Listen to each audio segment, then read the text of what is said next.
Alright, so patch 1.40 is out now and is making the game ready for the launch of the Frozen Wilds DLC expansion that is of course launching on November 7th. Guerrilla Games released the patch notes for the patch, but as many times before, many of the features are not noted in these patch notes. But many of you reached out to me with things you found, and I really want to thank you for that, because they did add a ton of interesting stuff, and we also learned a lot more about the Frozen Wilds thanks to this patch. So I want to unpack it all. There is a ton. Like for example a spear weekend mod, the names of the new machines, more new skills, new bows and way more. Oh, and while making this video also a ton of new Frozen Wild screenshots dropped, so I will totally show them in this video as part of the things I'm talking about, but also sometimes just random. So anyway, grab something to drink and eat because it's going to be a good one. It's going to be a big one.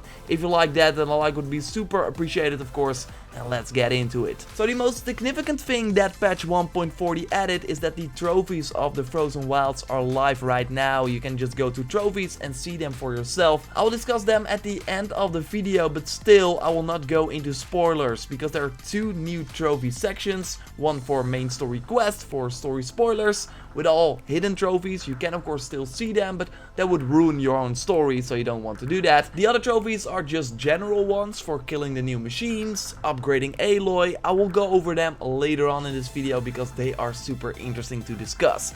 Let's first take a look at some of the additions that Guerrilla Games added to the game we have now. One interesting part is that it seems like the water now reacts better to the character, as noted by Pixelblock over on NeoGAF.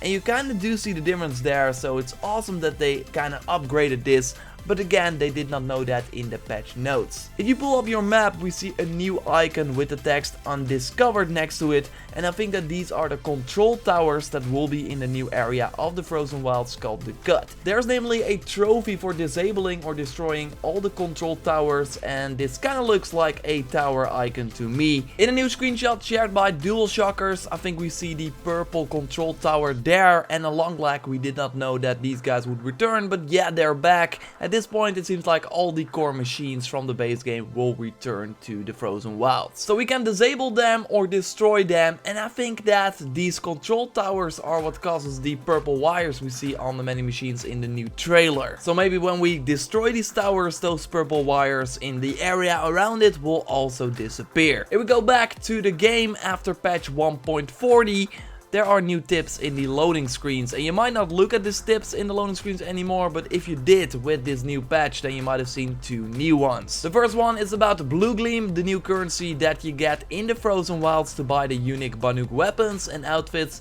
I of course already noted in a video that your Glimmer will not get you really far in this DLC. You need the new currency to get all the new items in the DLC, and it is also noted in this loading screen. The other new loading screen is even more interesting, saying quote, "The Banuk Striker, Champion and Power Shot bows can be purchased with Blue Gem. These deal increased damage over other bows and are useful against the new, more dangerous machines," end quote. I'm personally the most looking forward to the new machines and toying around with the new weapons, so this got me really excited. I hope that there are also new arrows for these bows. So did they change more in patch 1.40? Oh yeah, you probably saw that you suddenly have skill points again in the New Game Plus mode, but Guerrilla Games already noted that this is a bug and that your skill points will reset once you install the DLC, so you have to get new skill points in the DLC to unlock the new skills. I would have it rather than already being able to unlock all the skills with my 45 skill points, so glad this is not the case. We of course know that the max level is increased to level 60, still not sure how that works with the ghost levels that you of course have in the New Game Plus mode. I still got mine right now, but we will have to wait and see till the launch of the Frozen Wilds. You will also notice some new things in the game completion screen. This is by the way my New Game Plus save, so that's why the percentage is kinda low.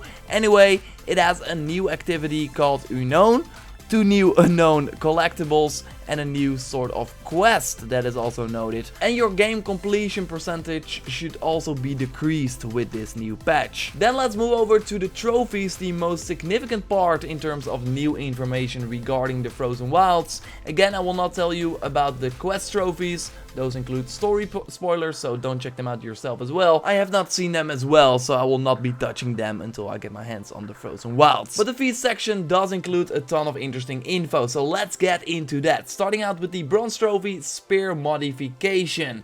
I've said it many times before, the spear is the most important weapon of the Banuk, so to see them expand on that is just really cool. Of course, super interesting to see if this means that the melee combat is also more fleshed out. We already knew that they kind of tweaked the combat. And what kind of mods can we expect to put on a spear? I would imagine that those are different from the ones we put on our ranged weapons. Okay, next up is a new skill called Dismount Strikes. This will catapult Aloy in the air before delivering a sick blow, according to a Daily Star article.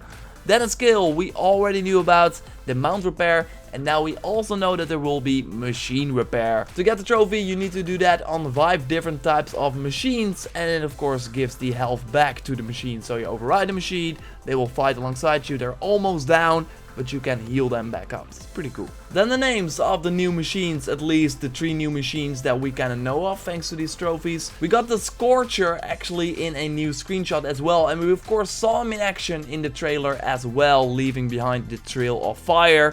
I thought in the video I did yesterday on the trailer reaction it was a Fire Claw because it makes sense, he has claws and he's full of fire, but no, he's a Scorcher. And what is interesting, as noted by Dual Shockers, is that we will be able to use the cannon that he has on his back against him, so kind of like the Ravager. So the other machines are called Frostclaw and Fireclaw, and Fireclaw is probably the boss of them all, like the strongest machine, because you only need to kill 6 of them for the trophy, and you need to kill 10 of the Frostclaws and even more of the Scorchers. So Fire, Frostclaw might be the machine we saw in the trailer of the Frozen Wilds.